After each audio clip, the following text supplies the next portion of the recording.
ارشدی بابا سے مستقبل کا حال جانیے۔ جادوگر یہ مستقبل کا حال بتاتے ہیں۔ تمہیں مستقبل کا حال جاننا ہے؟ نہیں، صرف جادوگر کو تنگ کرنا ہے، سندل نے آنکھ مارتے ہوئے کہا تھا۔ آ جاؤ اندر۔ میرزاد ہنستے ہوئے سندل کے پیچھے گیا تھا۔ اندر دکان کا حال ایسا تھا جیسے وہ دکان پہلے بھوت بنگلہ رہ چکی ہو۔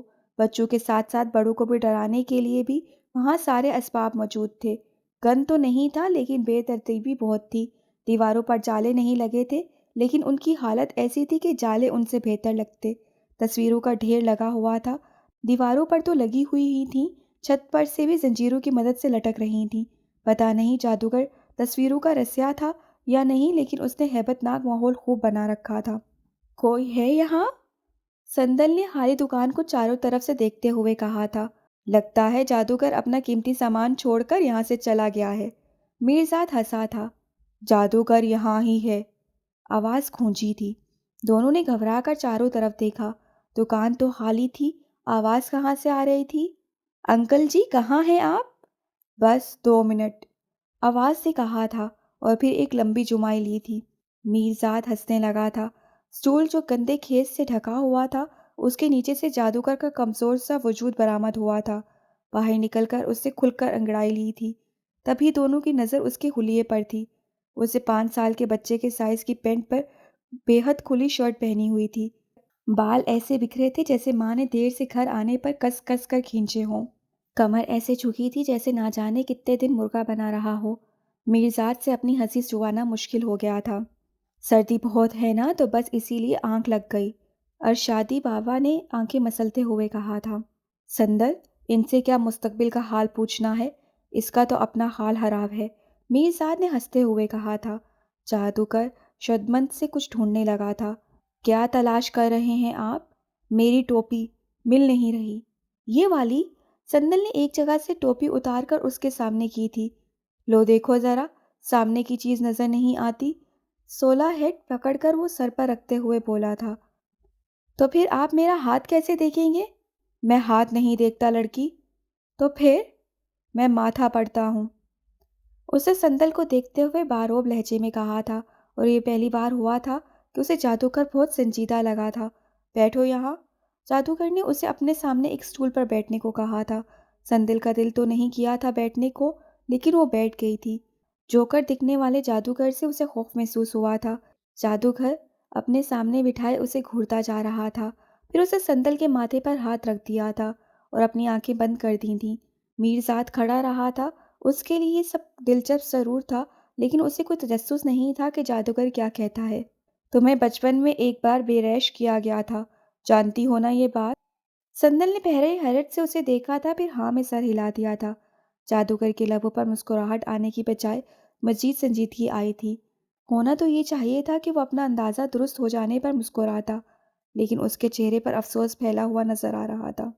ایسا نہیں ہونا چاہیے تھا۔ کیوں؟ وہ ایسے بولی تھی جیسے کسی گہرے کنویں سے بول رہی ہو۔ جو کام معمول سے ہٹ کر ہو ان کا رد عمل بھی غیر معمولی ہوتا ہے۔ ہمیشہ چمکنے والے سورج پر جب گرہن لگتا ہے تو خوف پھیلتا ہے، ہموار زمین پر زلزلہ آتا ہے تو لوگ گھبرا جاتے ہیں۔ یہ کوئی اتنی بڑی بات نہیں، بچہ بچہ جانتا ہے یہ بات، میرزاد نے مداخلت کی تھی۔ جادوگر نے اس کی بات جیسے سنی ہی نہیں تھی۔ وہ سندل کے ماتھے کو دیکھے جا رہا تھا۔ اور 22 غیر معمولی واقعات کا آدھا ہوتا ہے۔ آدھا مطلب؟ چیزوں کا دوبارہ پھر سے ہونا یا پلٹ کر واپس آنا، آسمانی بجلی کا ایک ہی مقام پر بار بار گرنا، آتش فشاں کا ایک ہی بستی سے بار بار پھوٹنا۔ قدرتی باتیں ہیں سب، میرزاد نے کہا تھا۔ جادوگر جس کا نام ارشادی بابا تھا نے میرزاد کی طرف دیکھا تھا۔ خاندان میں بڑے لڑکے کا جوان ہونے سے پہلے مر جانا، بڑی بیٹی کا ماں سے پہلے بیوہ ہونا، چھوٹی لڑکی کا کسی حادثے میں مر جانا، کیا یہ سب بھی قدرتی ہے تمہاری نظر میں؟ میرزاد لاجواب ہو کر چپ ہو گیا تھا۔ اسے خاندانی واقعات کا پلٹ پلٹ کر آنا کہتے ہیں، جادوگر کہتا جا رہا تھا اور سندل سنتی جا رہی تھی۔ وہ چپ ہو چکی تھی، بالکل چپ۔ جادوگر کے پاس آنے کا غیر ضروری کام اس نے آخر کیا ہی کیوں؟ میرے ساتھ کون سا واقعہ دوبارہ ہوگا؟ سندل کے سوال پر ارشادی بابا سر چہرے کے ساتھ اسے دیکھنے لگا۔ کتنے پیسے ہوئے؟ میرزاد نے جلدی سے پوچھا تھا۔ پیسے اگلی بار آنے پر لوں گا۔ مجھے اگلی بار یہاں نہیں آنا، میں ویسے بھی یہاں کا نہیں ہوں۔ تمہاری بات نہیں کر رہا، میں تو اس کی بات کر رہا ہوں۔ اسے سندل کی طرف نظروں ہی نظروں میں اشارہ کیا تھا۔ سندل جلدی سے وہاں سے اٹھی تھی اور باہر کو بھاگی تھی۔ میرزاد اس کے پیچھے آیا تھا۔ کیا ہوا؟ پتہ نہیں، اس نے مجھے ڈرا دیا ہے۔ کیا بات کر رہی ہو یار؟ میرزاد کھوکھلی سی ہنسی ہنس کر بولا تھا۔ اس سے بات ہی کیا کی ہے؟ کچھ بھی نہیں، صرف اپنے لفظوں میں تمہیں الجھایا ہے۔ سورج گرہن، چاند گرہن، سب کو پتہ ہے ان باتوں کا۔ بے ریش ہونے والی بات بھی کچھ انوکھی نہیں، سب بچے ہی بچپن میں بے ریش ہوتے ہیں۔ ہاں، لیکن تم نہیں جانتے میر، سندل نے حاجی بوا کی سنائی باتیں یاد کرتے ہوئے کہا تھا۔ کیا؟ کچھ نہیں، پھر کبھی بتاؤں گی، اس سے اپنا موڈ ٹھیک کرنے کے غرض سے مسکراتے ہوئے کہا تھا۔ اندھیری دکان سے باہر روشن دن میں نکل آنا ویسے بھی مددگار ثابت ہوا تھا۔ وہ کچھ پرسکون ہوئی تھی۔ کیا تمہیں بازار سے کچھ لینا ہے؟ چلتے چلتے میرزاد نے پوچھا تھا۔ کیوں؟ تم بس چلتی جا رہی ہو، میرے خیال سے ہاں تو ہمیں اب واپس چلنا چاہیے۔ مجھے پازیبیں لینی ہے اپنے لیے۔ تو لے لو، کوئی دکان نظر آتی ہے تو لیتی ہوں۔ اب وہ اسے کیا کہتی کہ وہ تو اصل میں کچھ لینے آئی ہی نہیں تھی۔ بازار جانے کا تو اس نے میرزاد کے سامنے بہانہ بنایا تھا۔ ایک تو یہ لڑکا خود سے کچھ سمجھتا ہی نہیں، کہاں گئی آج کل کے لڑکوں کی سمجھ؟ یہ سمجھ کیوں نہیں جاتے کہ لڑکی کے دل میں کیا چل رہا ہے؟ چلتے چلتے وہ دونوں رکے تھے۔ بازار کے دوسرے سرے سے انہیں کچھ شور سنائی دیا تھا، کچھ عجیب و غریب سا شور، اونچی اونچی آوازیں اور ساتھ ساتھ ہنسی کی آواز بھی، جیسے یا تو کہ ہنستے ہنستے جھگڑ رہا ہو یا جھگڑتے جھگڑتے ہنس پڑا ہو۔ پھر دونوں نے اس ساری آواز کے محرک کو دیکھا تھا۔ وہ کوئی بوڑھی سی عورت تھی جو حلیے سے فقیرنی لگ رہی تھی، اور وہ اصل میں پاگل تھی۔ بچے اسے تنگ کر رہے تھے اور وہ ان سب پر بولتی ہوئی انہیں گالیاں نکالتی ہوئی چلاتی جا رہی تھی۔ کچھ بچے اسے چھوٹے چھوٹے کنکر مار رہے تھے اور بدلے میں وہ انہیں زمین سے اٹھا اٹھا کر بڑے پتھر مار رہی تھی۔ پتھر مارتے ہوئے وہ یہ احتیاط نہیں کر رہی تھی کہ پتھر کس بچے کو کتنی شدت سے لگتا ہے اور اس کو کس قدر لہو لہان کر سکتا ہے۔ وہ اپنی پوری قوت سے وار کر رہی تھی۔ دائیں بائیں کی دکانوں والے باہر سر نکالے ہنس رہے تھے۔ تیز تیز چلتی وہ تقریباً بھاگتی ہوئی سندل کے پاس آئی تھی۔ سندل اور میرزاد خاموش کھڑے تھے۔ نہ جانے کیا دیکھا تھا اس سے سندل میں کہ وہ اس کے پاس پہنچ کر رک گئی تھی اور پھر اگلے ہی پل اس سے اپنے دونوں ہاتھ سندل کے کندھوں پر رکھ دیے تھے۔ اس کے ہاتھوں کی گرفت مضبوط تھی۔ سندل کو ایسے لگا تھا جیسے اس کے کندھے کسی لوہے کے شکنجے میں جکڑے گئے ہوں۔ کوئل کا بچہ سفید ہے، آنکھیں پھاڑے وہ بڑبڑائی تھی۔ سندل نے اچنبھے سے اسے دیکھا تھا۔ کیا؟ کالی کوئل کا بچہ سفید پیدا ہوا ہے؟ وہ ایسے بتا رہی تھی جیسے دنیا کا کوئی بہت ہی بڑا راز آشکار کر رہی ہو۔ تنگ مت کریں۔ میرزاد نے بڑھیا کے ہاتھ سندل کے کندھوں پر سے ہٹائے تھے۔ وہ بوڑھی عورت سندل کو دیکھتی جا رہی تھی۔ بھاگ جاؤ، دجال اترنے والا ہے، وہ سب کو مار دے گا، سب کو، بھاگ جاؤ۔ اور کہتے ہوئے وہ خود بھاگ کھڑی ہوئی تھی۔ سندل دور تک اسے جاتا ہوا دیکھنے لگی تھی۔ بہت مزاحیہ ہیں بھائی تمہارے شہر کے لوگ، میرزاد نے ہنستے ہوئے کہا تھا۔ لو جی، پیشن گوئی ہو گئی ہے خیر سے، دجال آنے والا ہے۔ وہ ہنستا ہی جا رہا تھا لیکن سندل چپ تھی۔ میرے خیال میں ہمیں گھر چلنا چاہیے۔ لیکن تمہیں تو پازیبی نہیں لینی تھی۔ وہ تو میں پھر کسی دن لے لوں گی، اس نے واپسی کے لیے چلتے ہوئے کہا تھا۔ کھپریل کی چھت پر لگے جالوں کو وہ کافی دیر سے گھورتی جا رہی تھی۔ پھر جب وہ اس کام سے اکتا گئی تھی تو اس سے چھت کے درمیان میں ڈالے گئے لکڑی کے تختوں کو گننا شروع کر دیا، لیکن اس سے بھی کوئی فرق نہیں پڑا۔ تکلیف کی شدت لمحہ با لمحہ بڑھتی ہی جا رہی تھی۔ دھیان بٹانے کے لیے اس نے اس چلمن کو کھوجنا شروع کر دیا جو دروازے پر ڈالی گئی تھی۔ کمرے میں نیم اندھیرا تھا۔ چلمن میں سے بہت معمولی سی روشنی باہر سے اندر کی طرف آ رہی تھی۔ ایک ایک درس کی روشنی کو دیکھتے ہوئے اس کا دماغ عجیب و غریب سی کہانیاں بنا رہا تھا، خوفناک کہانیاں۔ ہمت سے کام لے میری بچی، اس کی ساس سے پیار سے کہا تھا۔ بچہ پیدا کرنا آسان نہیں ہوتا۔ وہ خاموش رہی تھی، اس میں بولنے کی ہمت نہیں تھی۔ اس کے نچلے وجود نے اس کے جسم کی ساری طاقت کو نچوڑ لیا تھا۔ بس تھوڑی دیر اور، بھائی نے اسے حوصلہ دینے کے لیے کہا تھا۔ وہ تب بھی خاموش رہی تھی۔ پھر اسے ایسے لگنے لگا تھا جیسے اس کے جسم سے روح بس نکلنے والی ہو، اور جس وقت اسے لگا کہ وہ بس مرنے کے قریب ہی ہے تب ہی کمرے میں بچے کی رونے کی آواز گونجی تھی۔ ایک گہرا سانس اس کے حلق سے برآمد ہوا تھا۔ تھوڑی دیر کے بعد بچہ بھی روتے روتے خاموش ہو گیا تھا، یا وہ بہت ہی ہلکی آواز میں رو رہا تھا۔ کمرے میں خاموشی چھا گئی تھی، گہری خاموشی۔ اس کی سانس جو لمحہ بھر پہلے تک چہک رہی تھی اب ایک دم سے چپ ہو گئی تھی۔ دائی کو بھی جیسے سانپ سونگھ گیا تھا، جبکہ وہ تو انتظار کر رہی تھی کہ دونوں میں سے کوئی اسے بتائے کہ لڑکا ہوا ہے یا لڑکی۔ کیا ہوا ہے؟ گہری سانسوں کے درمیان اس نے خود ہی پوچھ لیا تھا۔ کالی کوئل کے گھر سفید بچہ پیدا ہوا ہے، دائی نے اسے بتایا تھا، اور پھر روتے ہوئے بچے کا وجود اس کے سامنے کیا تھا۔ بچے کو دیکھ کر اس کی نیند سے بوجھل آنکھیں حیرت سے پھٹنے پر آ گئی تھیں۔ اس کا خود کا رنگ تو گہرا سیاہ تھا اور اس کے شوہر کا بھی، پھر بچہ اتنا سفید کیسے پیدا ہو گیا تھا؟ قیامت کی نشانی، مانو دجال آنے والا ہے، دائی تنزیہ بڑبڑائی تھی، اور اس کی سانس سے آگے بڑھ کر ایک زوردار تھپڑ اس کے منہ پر دے مارا تھا۔ حرام زادی، کہاں جا کر منہ کالا کیا ہے جو تیرے باطن سے ایسا سفید بچہ پیدا ہوا ہے؟ ساس غصے سے دھاڑی تھی، اور تب لڑکی نے شدت سے خواہش کی تھی کہ آسمان اور زمین میں سے کوئی ایک چیز پھٹ جائے اور وہ اس میں سما جائے۔ ملازموں کو حویلی کی اچھے سے صفائی کرنے کا کہا گیا تھا، اور یہ صفائی کوئی عام صفائی نہیں تھی، بلکہ ایسے لگ رہا تھا جیسے حویلی نئے سرے سے تعمیر ہونے جا رہی ہو۔ باورچی کو بہترین کھانے کی تیاری کرنے کا بھی کہہ دیا گیا تھا۔ تینوں پھوپھیاں اور ان کی 6 بیٹیوں کو بھی اس دن تیار رہنے کا کہا گیا تھا، جس دن روشن بیگم نے ان کے گھر تشریف لانی تھی۔ اپنے دن کے لمبے وظائف کے بعد چاند گھر سے باہر نکلی تھی، اسے ساری تیاریاں دیکھی تھیں اور کچھ حیران ہوئی تھی۔ یہ کس چیز کی تیاری ہو رہی ہے؟ اسے حاجی بوا سے پوچھا تھا۔ پتہ نہیں، بس تامی نے گھر کے ملازموں سے کہا ہے کہ جمعے تک اسے یہ حویلی شیشے کی طرح چمکتی ہوئی چاہیے۔ کیا گھر میں کوئی آ رہا ہے؟ شاید، لیکن میں کچھ زیادہ نہیں جانتی۔ چاند بڑے کمرے میں گئی تھی جہاں افشین موجود تھی، اور وہ کاغذ قلم لیے کچھ لکھنے میں مصروف تھی۔ چاند امی کو وہاں دیکھ کر افشین نے فوراً سے کاغذ اپنے پیچھے چھپا لیا تھا۔ چاند نے اسے ایسا کرتے ہوئے دیکھ تو لیا تھا، لیکن یہ ان کے نزدیک کوئی اہم بات نہیں تھی۔ کیا گھر میں کوئی آ رہا ہے افشین؟ جی، آپ کو نہیں معلوم کیا؟ نہیں، کون آ رہا ہے؟ بستامی بابا کے کچھ خاص مہمان آ رہے ہیں۔ افشین نے نہ چاہتے ہوئے بھی خاص کو خاص لہجے میں ادا کیا تھا۔ انہوں نے سب کو تیار شیار رہنے کا کہا ہے، کہہ رہے تھے مہمان کا اچھے سے استقبال کرنا ہے اور خوب خاطر مدارت بھی کرنی ہے۔ کتنے لوگ ہیں؟ شاید ایک ہی ہے، لیکن کچھ خاص ہے، تبھی تو اتنی تیاری کروائی جا رہی ہے۔ اچھا، خیر یہ سندل کہاں ہے؟ صبح سے نظر نہیں آ رہی۔ میں یہاں ہوں۔ دروازہ کھولتے ہوئے وہ اندر داخل ہوئی تھی۔ کہاں تھی تم؟ صبح سے غائب ہو۔ ہاں سندل، کہاں تھی تم؟ افشاں نے چہرے پہ مسکراہٹ سجائے اس سے پوچھا تھا۔ بازار میں تھی، پازیبیں لینی تھیں۔ اتنی دیر ہو گئی خریدتے خریدتے؟ افشاں بس ہنس دینے کو ہی تھی۔ سندل نے اسے گھورا تھا۔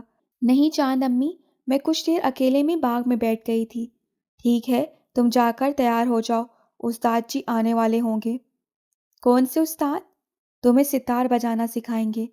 لیکن میں نے آپ سے کہا تو تھا کہ مجھے ستار نہیں سیکھنا۔ میں تم پر زور نہیں ڈال رہی ہوں سندل، صرف مشورہ دے رہی ہوں۔ انسان کو زندگی میں کسی نہ کسی چیز میں ماہر ہونا چاہیے۔ تمہیں ستار کا شوق ہے تو بہتر ہے کہ تم یہی سیکھ لو۔ افشین نے دیکھا تھا کہ دونوں ماں بیٹی میں سنجیدہ گفتگو ہونے لگی ہے، تو اس نے وہاں سے چلے جانا ہی بہتر سمجھا۔ آپ کہتی ہیں تو سیکھ لیتی ہوں۔ اچھا ہوتا ہے کچھ نہ کچھ سیکھتے رہنا میری جان۔ میں چاہتی تھی کہ گھر کی باقی بچیاں بھی کچھ نہ کچھ سیکھ لیں، لیکن کسی پھپھو نے میری بات پر توجہ نہیں دی، جیسے تم توجہ نہیں دیتی ہماری باتوں پر۔ تہمینہ پھپھو نے کمرے میں داخل ہوتے ہی لقمہ دیا تھا۔ آپ کی کیا بات نہیں مانی میں نے تہمینہ پھپھو؟ چاند اداب سے بولی تھی۔ ویسے تو بہت سی باتیں ہیں، لیکن ایک بات تو بالکل نہیں مانتی ہو۔ کتنی بار کہا ہے کچھ تیار شیار رہا کرو، ڈھنگ کے کپڑے پہنا کرو، لیکن تم میری بات سنتی ہی نہیں ہو۔ جو زیورات التماش کے گھر سے آئے تھے کم از کم وہی پہن لیا کرو۔ انہیں بھی تم نے سنبھال کر رکھا ہوا ہے۔ وہ میں نے سندل کے لیے رکھ لیے ہیں۔ چاند نے محبت سے سندل کو دیکھتے ہوئے کہا تھا۔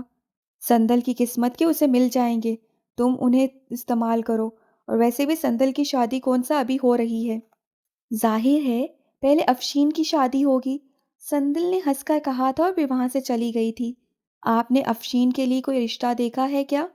ہاں، دیکھ رہی ہوں، کچھ رشتے مجھے پسند بھی آئے ہیں،